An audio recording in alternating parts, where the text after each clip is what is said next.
मनोनिग्रह। किसी राजा के पास एक बकरा था।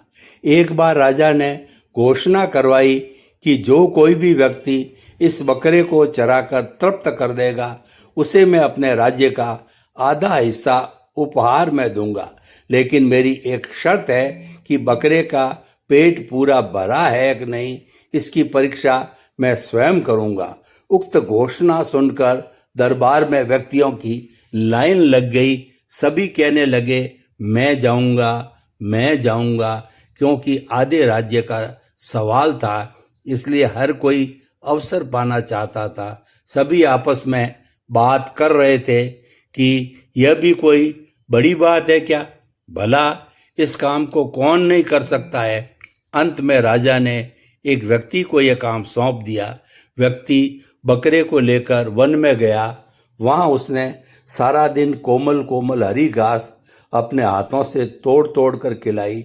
जैसे ही शाम हुई उसने सोचा कि अब तो बकरे का पेट भर गया होगा, क्योंकि सारा दिन मैंने अपने हाथों से तोड़कर घास खिलाई है।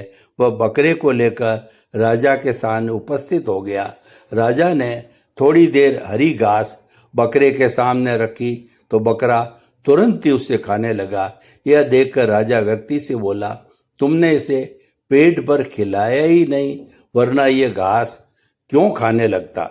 इस प्रकार क्रमशः राज्य के कई व्यक्तियों ने प्रयत्न किया, लेकिन कोई भी सफल न हो सका।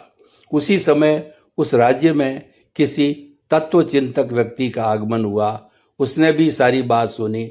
उसने मन ही मन सोचा कि अवश्य इस घोषणा में कोई रहस्य है, तत्व है। उसने मन में किसी युक्ति का विचार किया और राज दरबार में उपस्थित हो गया और राजा से बोला, मैं आपके बकरे को तृप्त करके लाऊंगा। राजा ने उन्हें बकरा दे दिया और वो बकरे को लेकर वन में चला गया। अब जब भी वह बकरा घास खाने लगता तो व्यक्ति उसे डंडे से मारता। पूरे दिन यह प्रक्रिया चलती रही। अंत में बकरे के मन में यह बात अच्छी तरह से बैठ गई कि मैं जब भी घास खाने का प्रयास करता हूँ तो मार खानी पड़ती है। शाम को वह व्यक्ति बकरे को लेकर राज दरबार में उपस्थित हुआ। बकरे को बिल्कुल भी घास नहीं खिलाई गई थी, लेकिन उसने राजा से कहा कि मैंने इसे भरपेट घास खिलाई है, अतः यह अब बिल्कुल घास नहीं खाएगा, आप परीक्षा कर लीजिए। राजा ने घास डाली, लेकिन बकरे ने खाना तो क्या, उसे देखा और सूंघा तक नहीं।